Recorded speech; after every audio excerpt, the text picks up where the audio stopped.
संक्रांतीच्या माझ्या यूट्यूब फॅमिलीला खूप खूप गोड गोड शुभेच्छा। तर आता संक्रांत आलेली आहे आणि सगळीकडे लाडू आणि तिळाच्या वड्या बनवायची गडबड चालू आहे। तुम्हाला सुद्धा लाडू खायला खूप आवडतात, पण बनवायचं टेन्शन येतं। तर आता टेन्शन घेऊ नका, कारण हाताला खूप चटके बसतात किंवा लाडू खूप कडक होतात असे भरपूर जणांची कंप्लेंट असते। तर ह्यासाठीच मी छान असं सोल्युशन तुमच्यासोबत आणलेलं आहे।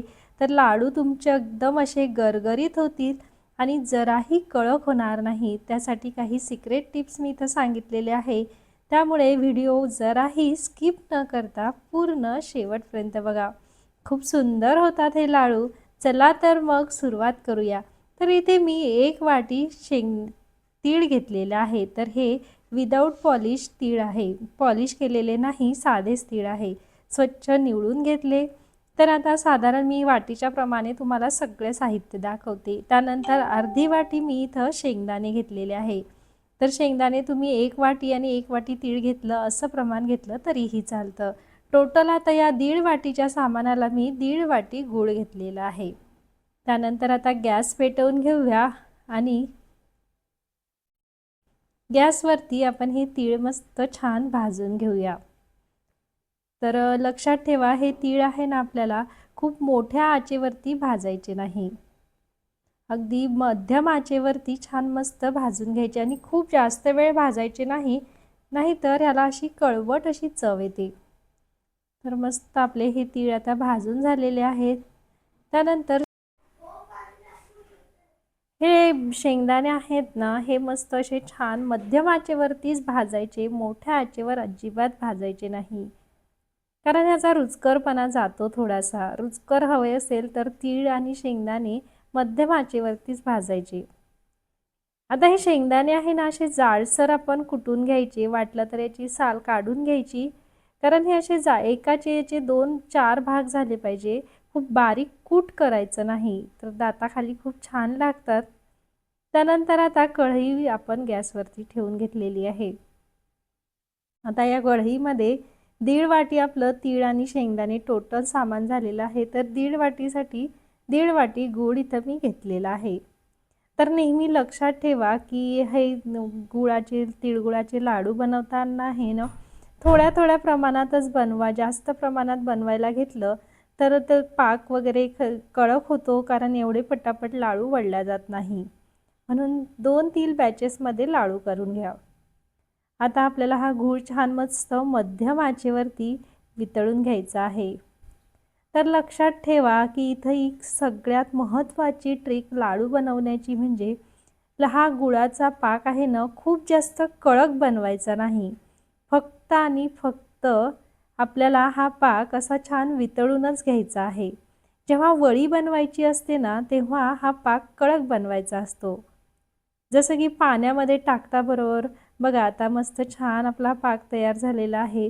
मी तुम्हाला पाण्यात सुद्धा टाकून दाखवते। तर पाण्यात टाकल्यानंतर जी गोळी बनते ना, ती अशी टणक बनायला नको, तर ती अगदी सॉफ्ट बनायला पाहिजे। अशा प्रकारे हा पाक बनवा।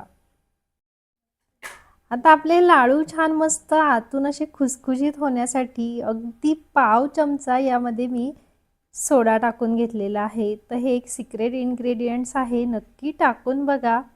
आणि लाडूला मस्त आपल्या चकाकी येण्यासाठी दुसरं सिक्रेट इन्ग्रेडियंट्स म्हणजे 1 चमचा याच्यामध्ये साजूक तूप टाकून घ्यायचं आहे।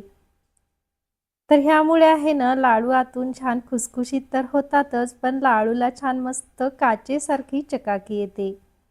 तूप टाकल्यानंतर छान मस्त असं हे मिक्स करून घ्यायचं। लक्षात ठेवा, गॅस बारीकच ठेवायचा, मोठा ठेवायचा नाही, कारण आपला पाक शिजलेला आहे। हे पूर्ण कृती पाक झाला की लगेच सगळं टाकायचं। त्यानंतर शेंगदाणे आणि तीळ टाकायची आणि गॅस बंद करून हे छान मिक्स करून घ्यायचं आहे, कारण आपला पाक कडक व्हायला नको। आता मी तुम्हाला दाखवायसाठी म्हणून थोडा माझा वेळ गेलेला आहे।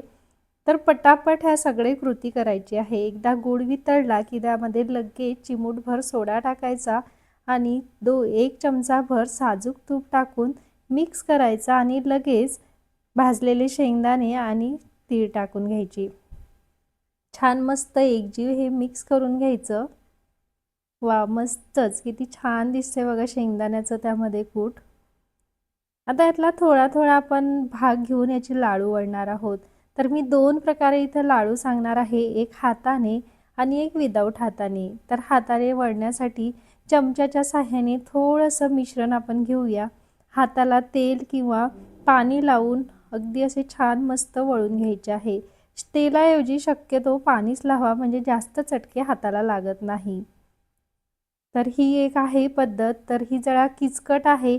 आणि दुसरी अगदी सोपी पद्धत ती म्हणजे थोडंसं मिश्रण असं घ्यायचं आणि वाटीमध्ये टाकायचं आणि दुसरी वाटी त्यावरती उलटी टाकायची आणि अशा प्रकारे छान तिला हलवून घ्यायची. तर अगदी हात न जळता अगदी अगदी सोप्या पद्धतीने हे लाडू अगदी पटापट होतात. आणि शेवटी त्याला एक टच हाताने असा द्यायचा गोल फिरवून फक्त. तर वा मस्तच, खूप छान असे आपले लाडू हे तयार झालेले आहेत. बघा अगदी हाताला चटका न लागता अगदी सोप्या पद्धतीने मी तुम्हाला लाडू शिकवलेले आहेत.